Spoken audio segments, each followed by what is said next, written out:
President of the National Urban League, Marc Morial.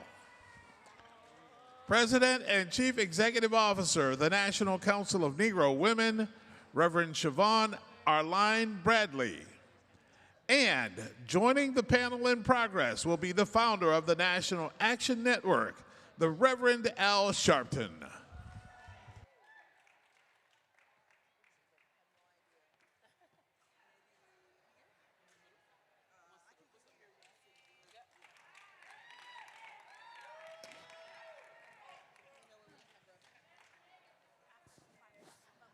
All right, y'all.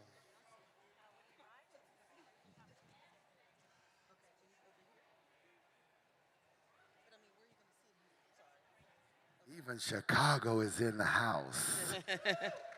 Chicago. Is Atlanta in the house? Is Birmingham in the house? Is New Orleans in the house? Leave it up to Come Marc on, Philly. Morial to take over Come through, Philly. Philly in the house? to take over my session, okay? Anybody else you want to shout out? Come on, Anybody wanna DC, shout- DC in the house. What about, Come on, DMV. what about New York Atlanta. City, Harlem in the house? Oh, come on, the A. Okay, perfect. And we got ATL? everybody. Hopefully we covered everybody. Which one? The Lou, is the Lou in Houston? the house? St. Louis and Houston. Give it up for the Lou, St. Houston. Louis. Yeah, my hometown. Houston in the house. All right, Dallas perfect. in the house. Phoenix in the house. How about LA? All right, let's wrap That this means up, sir. Lower Let's Alabama. get started. Let's get into it, okay? The people came to hear you speak, not just to shout themselves out. But welcome, everybody. This is a really important conversation. We want to talk about the country marking 250 years and what that means for Black people in general. So we have with us two of our nation's premier civil rights leaders. I would love for you to quickly introduce yourself while we wait for Rev, as much as we can wait for him. So, Shavon, do you mind, Soror? Do you mind introducing yourself? Well, good evening, everybody. I'm Reverend Shavon Arline Bradley. I'm the president and CEO of the organization founded by Dr. Mary McLeod Bethune, NCNW, the National Council of Negro Women. We were based in Washington, D.C., with the only Black and woman-owned building on Pennsylvania Avenue. So we are excited to be here amongst all my brothers and sisters. I went to school in New Orleans. I worked for this mayor, actually, when I was in college at Tulane University. So it's good to be back in the Big Easy. Absolutely. Thank you. Hey, Ashley, good to be with you. Always good to be with Shavon. First of all, good evening. And to the visitors, welcome to New Orleans. I'm Marc Morial, proudly serve as president and Chief Executive Officer of the National Urban League, one of the nation's historic civil rights and urban advocacy organizations. We operate in 93 cities across the nation, serve 6.8 million people, have over 2,500 employees and tens of thousands of volunteers.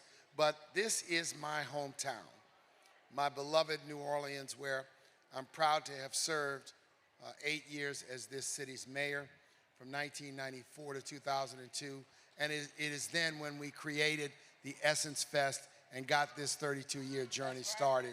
So always proud Give it up for the mayor. That's to right. be back here in my beloved New Orleans. Absolutely, and a long lineage of activists. You Yes. come from a long line Yes. of, we're in actually. Good troublemaker. Good. Right, trouble. we're right. Okay, so let's get into it. If you guys don't mind, let's start to cook. So we're marking 250 years of America. Frederick Douglass famously said, "What to the American slave is your 4th of July?" He went on to then say that, and I'm going to summarize this, that it's a rejection of freedom because slaves were not free. He wasn't rejecting America's ideals, he was challenging America to live up to those ideals. So 250 years after the Declaration of Independence, how should Black Americans think about our relationship with this country today?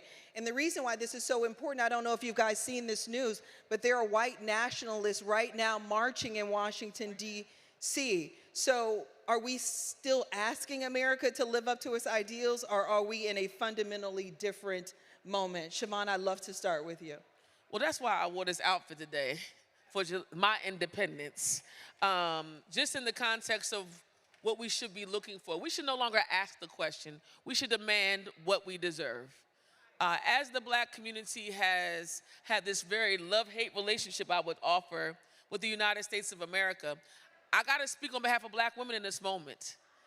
Black women have consistently been the most leaned in voting bloc in the United States of America. Without black women, none of these elections would have ever gone the way they have gone. I will say that we historically have seen our country turn their back on black people. And we're right in the state where the Voting Rights Act literally was the litmus test with this Calais case to see black voting rights and black districts be diluted in our power. So we're no longer asking, we're saying now it's about our power. We as black people have enough intuitiveness, enough influence, enough resources to demand that this country not only honor what we deserve, but also honor her creed.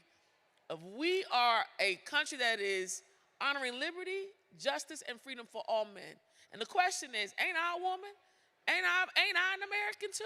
Right. That is where we really have to lean in on. So no, we no longer need to ask, we need to now demand.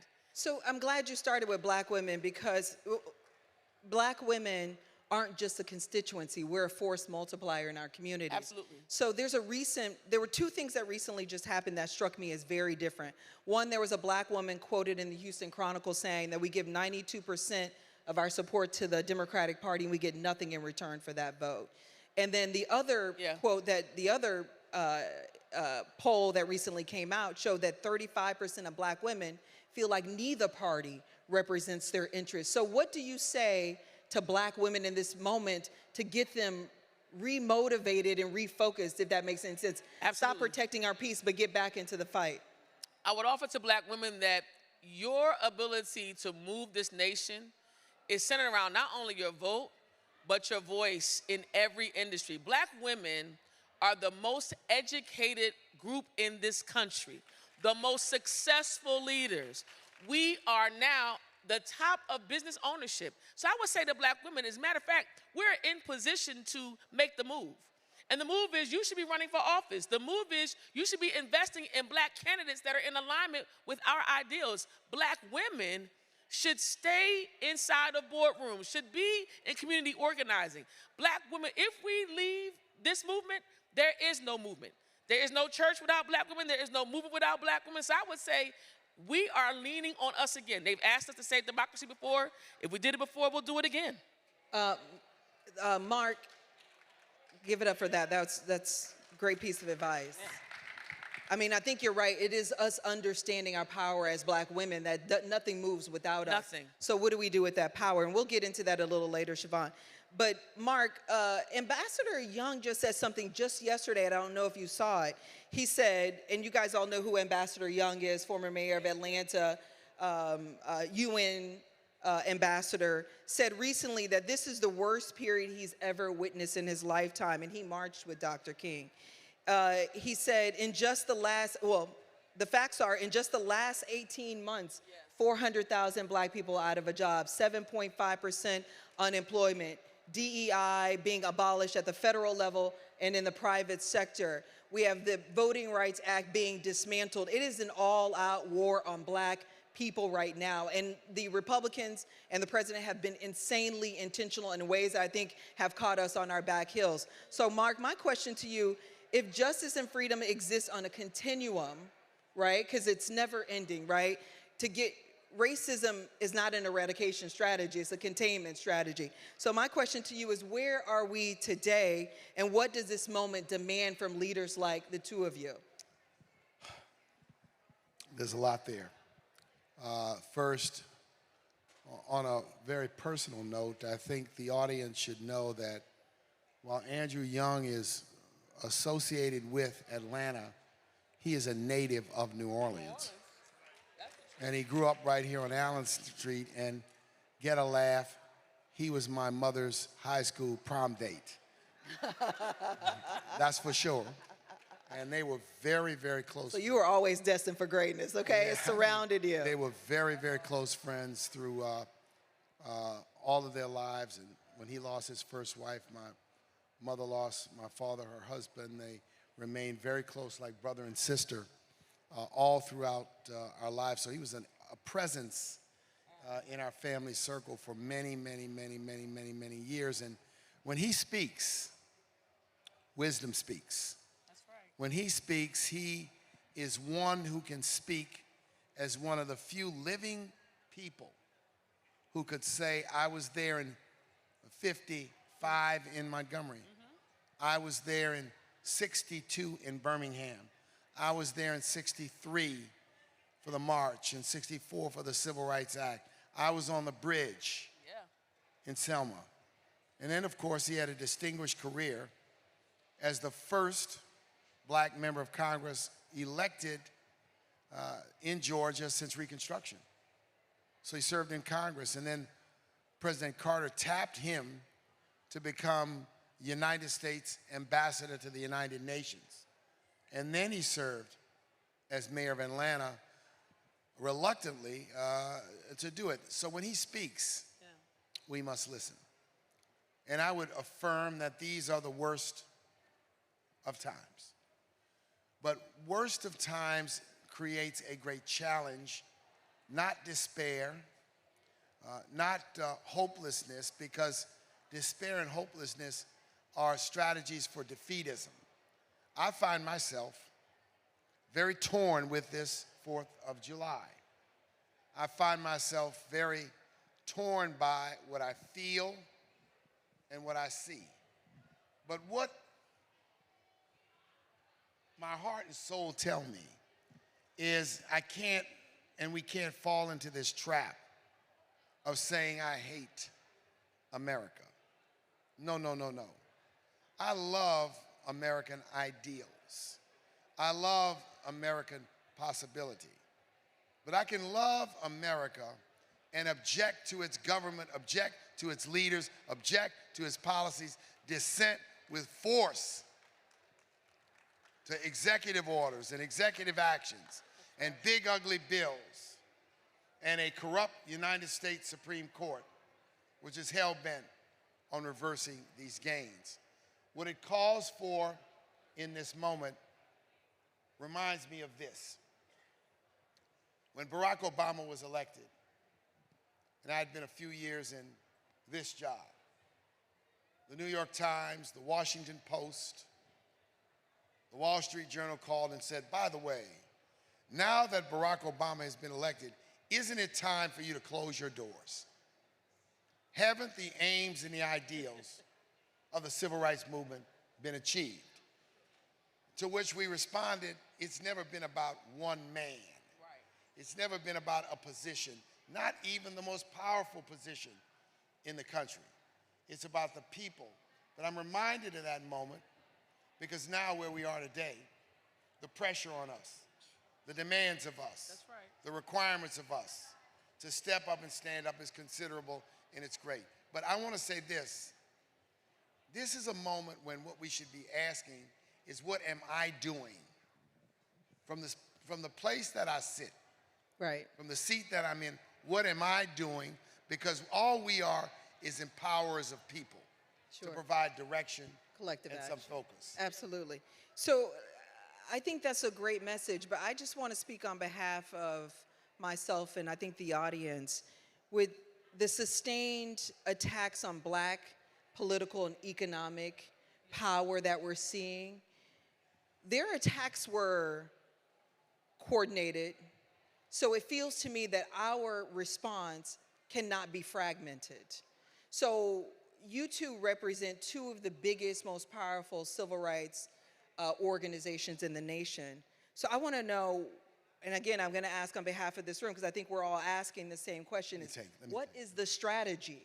What is the strategy post all of that devastation? And then secondly, I think I want to hear how the effort is coordinated among all of the big civil rights groups, because I don't think people know they don't know this. I want to say this is a determination of the moment. This morning, here in New Orleans, 50 black elected and former black elected officials held a summit at Dillard University. And the reason why we did that is because in this moment, the organizing efforts have to be primarily at the local level. Because the damage when it comes to redistricting is being carried out in state legislatures. So what I find our role at this moment is more than ever to recognize that just a national narrative, just national strategies or national marches is not enough. Right. We have to organize in Louisiana, in Mississippi, in Alabama, in Georgia, Florida. We've got to organize in the northern states like New York, in Illinois, in Ohio, and in the western states. So a lot of what we have to do in this moment, and I think this is part of the refresh strategy, is to do more organizing at the local level. Now, when you do that, it's not going to be on Meet the Press. When you do that, No it's not going disrespect to be to the on show I'm on, right? MSNBC. And we love you on I'm Meet gonna the Press. bring it to Meet the Press, though, as much as And I they should can. know that that organizing took place. We had an unprecedented number of black elected officials. And let me tell you what we did. We closed the door, and we had a discussion for 2 hours. We held a post-summit press conference and teased some of the things that we're going to do. We didn't put our whole card on the table, and we will have multiple follow-up meetings. I'm hoping we can initiate similar efforts in other states, because it is there on the ground where we've got to do a whole lot more work. And those of us that have feet on the ground That's where we'll go. have to be much more intentional about helping our local electeds and community-based organizations respond and organize in this moment. If I can add Please to this. welcome the founder of the National Action Network, the Reverend Al Sharpton. Is he here?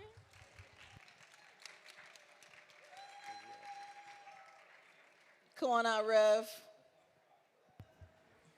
I think he's coming. Who's rolling out the red carpet for our fierce leader? Oh, there he is. There he Hey, is. Rev.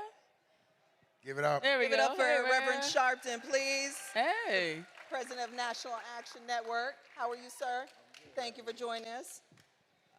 We were jumping into this conversation about what it means to be on the ground in this moment. Yeah, the question is what are the groups, what are the big civil rights organizations doing in this moment, and how are you guys coordinating across each organization to have an outsized impact? I will say one of the focuses for NCNW has been on college campuses and in local communities in high schools. We are in 33 states and just chartered in the United States Virgin Islands and on 113 college campuses. Our focus has been high school seniors who will be eligible to vote in November. We need a cadre of mothers and fathers, families that are working with young people to begin to integrate civic engagement and civics in their curriculum. Parents, make sure that your young person gets their voting rights card, their voting card, voter ID card, in preparation for this election. We've also mobilized our fastest growing group, which are 19 to 24-year-olds. The reason why it's been working is because young people are serious about this movement, just like seasoned folk are. I don't want you to give up on young people. We are seeing a collective energy on the ground because we've been investing resources in ensuring that we can show ballots, we can show clarity on candidates, but also voter values. We're doing this program called One Nation Overcharge, talking about healthcare. Healthcare costs are a big part of these issues, economic growth. So it's about our resources and our education in college campuses and in high schools. That has been a big part of our collaborative movement along multiple chapters of the organizations. Right, because the movement was started by young people. By young people. Reverend, since you just arrived, I want to give you the opportunity to take a step back and tell us, we talked about sort of the intentionality of this president and the Republican Party to undermine black political and economic power. Over the last 18 months, we've been devastated in ways that we never anticipated or expected. So I want to give you an opportunity to tell the crowd and the audience how you see this moment and how organizations like yours are rising to meet the moment. Well, thank you. First of all, I'm sorry for being late. I had to do my show, but I wanted to be here. I think that Donald Trump and his administration is doing exactly what we warned everybody he would do. I don't know why everybody's acting in shock. We told you who he was, and he was defeated in 2020, and he got back in because some of us didn't vote. Some black men said they didn't want a woman. Well, I wonder would they like now to see a woman when they pull up to the gas pump or when they see other things that Trump is doing. So I'm not as surprised at Trump as I am energized that we need to answer this, because this could be a decisive moment and where we go. Just today, I was just talking about it on my show, that there was the Patriots, a white supremacist group, marched through Washington, D.C. with Confederate flags today on the 250th anniversary of the country. And I know that when Trump speaks tonight, he's speaking on the Mall tonight, he will not denounce that group, because it was some of the same group that marched that he called some good people on both sides. So this is what we're up against. The question is how we're going to respond. Right. We have faced adversity worse than this and won. Sometimes I think we forget who we are. I think that I was with Marc Morial yesterday at one of the Urban League functions, and I said we're suffering from Negro amnesia. We act like we have not had to fight all of our history here. So I don't know where we're so comfortable now that we did not think we had to fight when you have someone like Trump. And what we cannot be is divided. I think one of the things the 8 legacy organizations have tried to do is work together. We have different lanes, we have different styles, but we all come together around the central issue. It's like a highway. You can have 8 lanes, and as long as we all going to the same place, it doesn't matter if you stay in your lane. And if you're going to switch lanes, put a turn signal on so we don't have an accident. But I think that that is what we need. National Action Network, we have 138 chapters, and I'm active in about 47 states now. I'm trying to get to Hawaii. And we are in the tradition of Dr. King's organizations that I grew up in as a kid, and a church-based, but working with those of other faiths, as well as direct action. August 28th, the anniversary of the March on Washington, we're going to Washington by the thousands. There's not been a national march, a black-led national march in Washington since this latest wave. We need everybody there. The Urban League and Marc Morial are co-chairing the march with Martin Luther King III and I. And so is our sister here, the diva, the Reverend, and NCNW is a co-chair. So it's not a march for any one of us, and neither was the march in '63. But a lot of people didn't understand, Dr. King did not call that march. A. Philip Randolph did. The march was called by A. Philip Randolph and Whitney Young and Roy Wilkins, and Dorothy Height played a role. And this is a collective statement. When we see everybody on the Mall but us making a national statement, it sends the wrong signal. And that march can be a jump start to what goes into the midterm elections. We also, I think, cannot get sidetracked with them creating distractions. This whole fight about progressives against establishment. Well, let's define progressive for who? Who is the one making progress? I tell the progressives, is there the progressive agenda for us? I'm with that. But I'm not with us not spelling out where all of us have an interest. You know, this capitalism against socialism. Well, I'm not in that argument, because black folks never had no capital to be capitalists. We just start making a little bit of money. So if you're not talking about everything from affirmative action to inclusion to reparations, you're not in my argument about class. So I think that we need to take charge again, the agenda for our community. We have the numbers if we bring the people out. We cannot say what we can't do.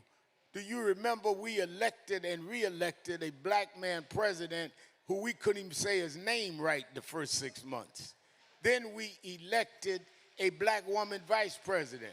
Don't let nobody tell you what we can't do. We've done it, and we got to do it again. I appreciate that, Rev. I don't know how much time we have, but it looks like we've run out of time on the clock. So I just really want to do two more questions, if you guys don't mind. So, Marc, you mentioned organizing on the ground. And, you know, I was just in Houston, Texas, and we were talking about Tallarico and how to win that state. And I made the point that Georgia's a North Star.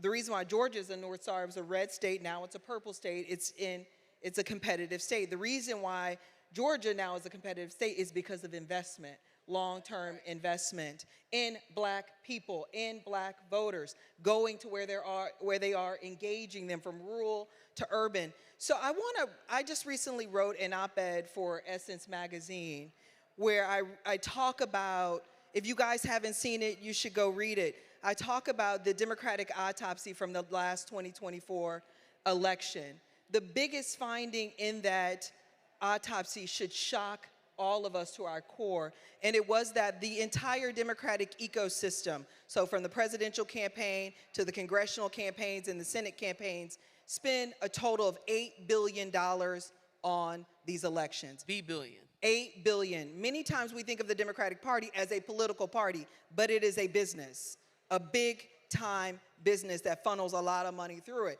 So of that $8 billion, only 1% has been invested in black voters, in the organizing. So the point I make in this op-ed is that many of the decisions that were made in the last election were made to line the pockets of these small group of consultants, small group of advisors, and you can imagine none of them are us. They don't look like us. And so the autopsy said that they made decisions to line their pockets not to win the election. And of course, that pisses me off because we lost everything. So we suffer the consequences of the decisions of the Democratic Party. Now, I know we protest Target and others, but if Target fails, I can get my toilet paper from somewhere else. When the Democratic Party fails, we lose 400,000 jobs, we lose our voting rights, we lose our, we're unemployed at record numbers. It is severe impact on black people, direct correlation between where you make your investments and black outcomes. So the reality is we can't do what we say we want to do, which is organizing on the ground without investments. So I'm curious, maybe we could start with you, Rev. What is your reaction to that particular finding? Because again, I find it incredibly startling, and when I go talk to audiences, I get a standing ovation about that particular fact, because people don't know that the party makes that much money and invests that little in black people. Well, I think that those of us on this panel know it because we fought with the party and they gave little or nothing to the organizations for turnout with a black woman hitting the ticket. And I think that, and blacks disproportionately showed out and showed up anyway. It would have done more had we had more resources. We know where to go to get turnout. We know who to talk to. We know who has credibility. They throw a few dollars at some media and act as though that is some way equal. And if we allow them to continue that, they will govern that way. We need to really challenge the party now to make sure that what is spent, not in 28, but in 26, represents in its budget that they take black voters seriously, because we lose more than anyone that they're supposed to be trying to represent. You know, I spoke here to the DNC 2 months ago on this very issue. And I took a vacation day so I could speak in my individual capacity. And I said directly to the members of the Democratic National Committee that the party needed a makeover, that what they had done was extreme, that it was time to get the hogs away from the trough at the Democratic Party. But the larger thing, Ashley, is this is going to require us to think about whether we need something different. We need our own political apparatus that's not tied to a group of people who want to line their pockets and make money. What absolutely pisses, at our expense, by the way, absolutely pisses me off is that the 2016 election was lost because of the failure to invest in turnout in Detroit, in Philadelphia, in Atlanta, in Milwaukee, in Madison, in Pittsburgh, in Scranton. and then how you repeat the same mistake in 24 when they come to Rev and Shavon and I with a week and a half left and say, well, we have some money for you. What can you do? We've been talking to you for 8 months about resources. You have nothing on your own. You need us to help turn this vote out. So it is an extreme state of emergency in the Democratic Party. So this is a challenge for Schumer. It's a challenge for our brother Hakeem Jeffries. It's a challenge for Ken Martin, who leads the Democratic Party. And it is going to be a #1 issue when all these wannabes, Rev, they came to your conference, all the wannabe presidents. Several of them are coming to my conference in Nashville in 3 weeks. And I will ask them about this very, very question. I want to get public commitments from them to invest in the black community. One of the reasons why Barack Obama was successful is months before he entered a primary, he was organizing on the ground in all of these areas with volunteers, with paid staff, with activations. And his campaign of 08 is a blueprint on how you organize not only black America, but organize a coalition to try to defeat the MAGA movement, which is what we need. So that report, see, what is stunning is why they sat on the report for months. You know, if they sat on it, they were hiding something. And we knew what the report said. And so this is a report that basically affirms what Ashley is telling us. And we got to say no more. So I think that's right. You can clap that on. The reality, too, is in 2012 is when we started to bleed support among black voters, when Barack Obama was the president. And it's partly because of the attitude that he's black enough and will turn out no matter what because he's our president.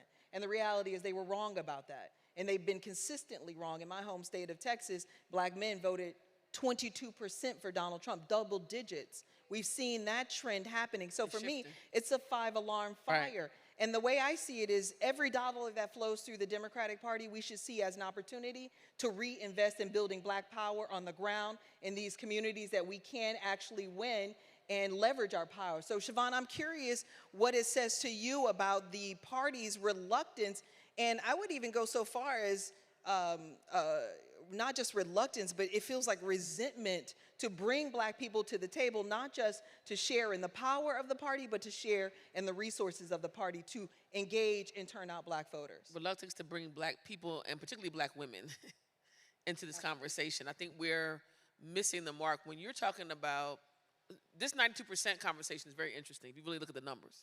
So about a little over 60% of black women in general voted. Of those 60%, 92% of those black women voted for Kamala Harris to become the president of the United States. And over 80%, let me kill the myth, of black men also voted for her. Absolutely. I want to be clear on this because that narrative has also been out there and wrong. But I will say that, and we're all nonpartisan organizations, yes, but we're all politically factual. The black vote and the black electorate, our consistency has been taken for granted.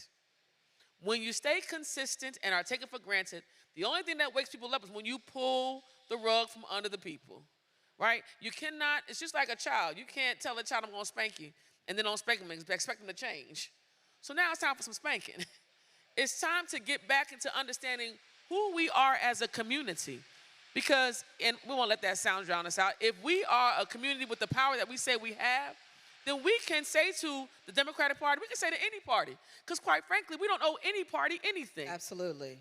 We don't owe any party anything. And so our alignment with, many align with the Democratic Party values, yes. But I will say this, as black Americans, we are not a monolith. We activate in ways that make sense for all of us. And what you see up here represented is black leadership that understands. We know that our power is in our masses. Our power is in our collective action. And I believe that the Democratic Party has to reckon with and really come to terms with who they want to be in the future. Because I'm going to tell you who else is not tracking. Young people. right? Young people are saying, well, you know what? I don't need allegiance to anybody. But it is the party's job to do their due diligence, to not only invest, but actually show themselves faithful to the black community too. Amen. And that's not happened along the way. Can we get an applause line for that? Because I will tell you, when black women were losing their jobs, when the report first came out, I called the DNC and I said, what have you guys said about black women losing their jobs? They hadn't said anything about it. And I think that that's deplorable, and we should be demanding more. But now we're kind of out of time. I want to just do one more round of questioning. We've got people here and we've got people watching. I would love for each of you to talk about what people in this audience and watching can do to support your organization's efforts, and what your organization is committing as a reciprocal to support black people in this moment. I'll start. You want me to start? First and foremost, so NCNW is a part of a larger collective called the Black Women's Leadership Collective. Our goal over these next two election cycles is to register 1 million new black voters for this upcoming election and next election up until 28.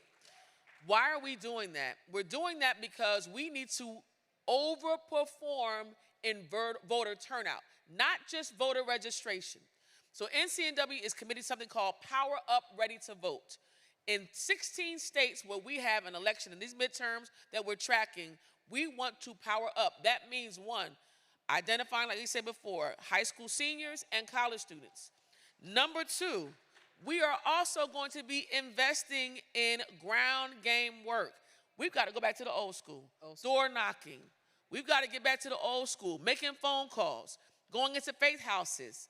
But here's your takeaway. Your takeaway is to commit from where you sit. What does that mean? That means if you know a person living with a disability, drive them to the polls. If you know someone that has not registered to vote, set them up with the vote.org to make sure they register to vote. Also, in your commitment, organizations like ours need your support. I said this earlier.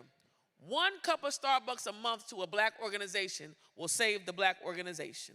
If thousands of people decided to give $20 a month to these institutions, you would help sustain our institutions. So we need you to pull out your phones and follow us on social media. Stop sharing misinformation, y'all. Don't let these fools on social media tell you what's happening. Listen to AI, accurate information. All right, we are accurate information. Follow us on social media because we are the leaders. We're the trusted messengers that are fighting on Capitol Hill. I'm with these brothers often, walking the halls of Congress. I think Melanie's in here too. We're walking the halls of Congress for your representation. So we need you to invest in us because it is our life's work. It is God's calling on our lives to stand in the gap for you. So go online, check us out, ncnw.org.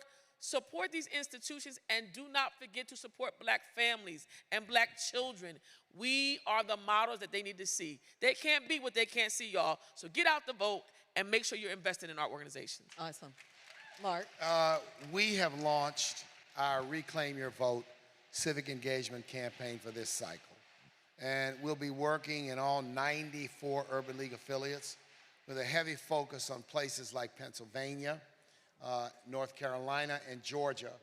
Georgia and North Carolina where they're contested Senate races. And that is a comprehensive campaign where we mobilize both paid staff and volunteers with a voter contact emphasis. And so it's door knocking, it's digital advertising, it's rallies in beauty shops and barbershops, it's the mobilization of the ministry. Last week in St. Louis, I attended the National Baptist Convention USA's conference. We signed a brand new memorandum of understanding, Rev, and both of you all, Rev and Rev, with them. And what we are doing is we are asking all pastors to message specifically around civic engagement and economic empowerment on the 4th Sunday of every month. So we're trying to mobilize a coordinated messaging campaign with the National Baptist Convention USA and its member churches.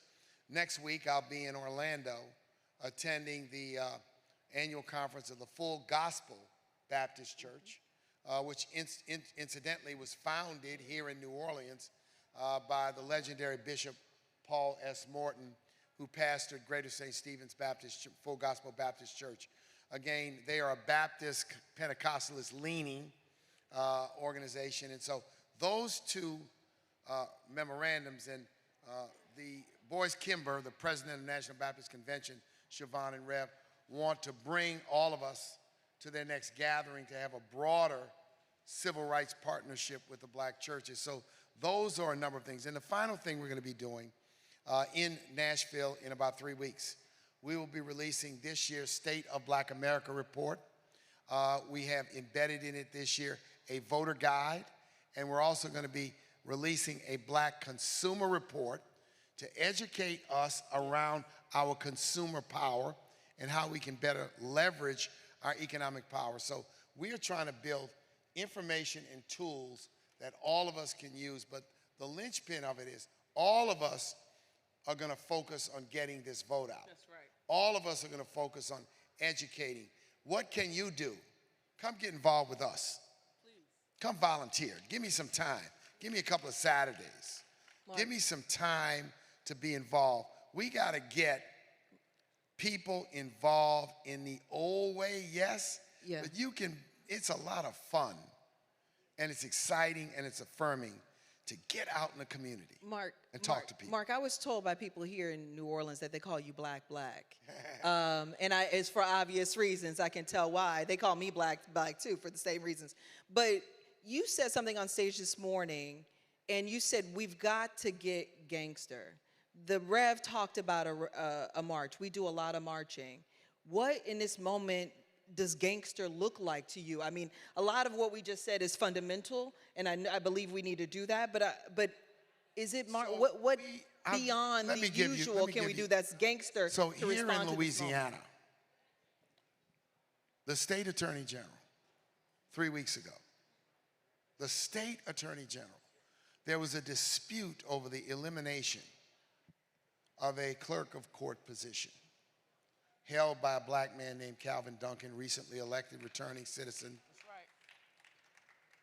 And the state attorney general, when several black elected officials and the mayor of this city, Helena Moreno, stood up to push back against that and criticize the actions of the legislature and the governor, the state attorney general sends a letter on official letterhead to each of these elected officials saying, I'm going to prosecute you under an 1872 statute that they used to silence people. Now, I would have wanted to see an immediate response to that from leaders and elected officials here in New Orleans. And I got to town earlier this week. I did not see the response. Therefore, I called my own press conference to call out the actions of the state attorney general. See, what we've got to do is never, ever, ever, ever, ever let anybody think that they can intimidate us and make us scared with a bunch of loud talk and rhetoric. See, Trump specializes in that. You should see how some of these business executives and senators act because they're afraid he's going to hit them with a tweet. A tweet. And, you know, I don't know how we were built. I know how we're built. And you do that to me, and I'm ready for a real old-time fight. And when I say go gangster, we have to be stronger because we've got to let people out in the community know that we are not going to be intimidated. When we speak up for y'all. We're not speaking for ourselves. And so in this moment, when things are done that are offensive to our community, we have to respond forcefully, intelligently, and consistently. And in a coordinated fashion. Thank you for that. Rev, I'd like for you to close out with what everyone who's watching can do to support NAN and what you guys are doing to support. Well, first of all, they can go to nationalactionnetwork.net and see the chapters that are near them and join. One of the things I do, and I learned it as a student under Jesse Jackson, is we have rallies every Saturday I do it in Harlem. Our chapters do it, and it's live on the radio, on the black radio stations. Why? Because people that listen to a black station rally are people that'll vote, and we need to energize that vote. People talk about, well, do they listen to AM radio? Those that do, we're on FM in New York, but those that do are people that are civic-minded. We have to energize them. We have to work everything from the churches to the pool room. The chairman of our board is the chair of the Conference of National Black Churches, that all of the denominations, AME Zion, Baptist, Boise Kimber's on our board. So you need to first join. Second, you need to mobilize in your community from the bottom up. There has never been an elitist black movement. It always comes from the bottom up, and it's members of organizations or that form organizations that's affiliated. I would differ with you saying we always march. We don't always march. We marched in Alabama this year and Mississippi. That's about the only march. People tell me when I say, got to be at the March on Washington, we got to bring in tens of thousands. And one guy said to me, yeah, I agree that I'm tired of marching. I said, what's the last march you've been to? I mean, think about that. We have everybody been marching but us. I see no King's March. I see no this march. Where are we? And our silence gives the message to our community that we are content or that we've got to take orders from others. So be involved in the march, be involved in the chapters, and don't sit down. Be involved with whatever organization you want to be involved with. All right, thank you, three. I appreciate this conversation. I look forward to. And let's thank Ashley Etienne, because she's you. rocking it on Meet the Press. Thank you. Representing well and challenging truth to power. Yeah, gonna be black on that show, okay? Black, yeah. All right, thank you. Let's give it up one more time for these three incredible leaders.